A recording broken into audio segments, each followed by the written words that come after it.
Hi, in front of me I have Huawei Honor 7C, and I'm gonna show you how to copy the contacts from the SIM card on this device. First we need to open the Contacts app. To do it, tap on this icon right here. In Contacts, let's tap on More. Import/export, selected.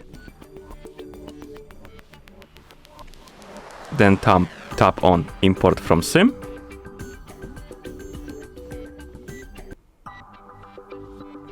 And here we have a list of contacts on our SIM card.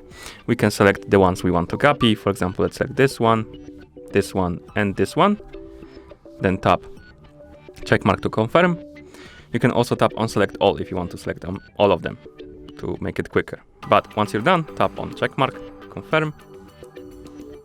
Select where you want to copy the contacts. I'm gonna copy them to phone. Then go back to our contact list. And as you can see, here we have our contacts. And that's how you copy the contacts from the SIM card on this device. Thank you for watching. If you found this video helpful, please consider subscribing to our channel and leaving the like on the video.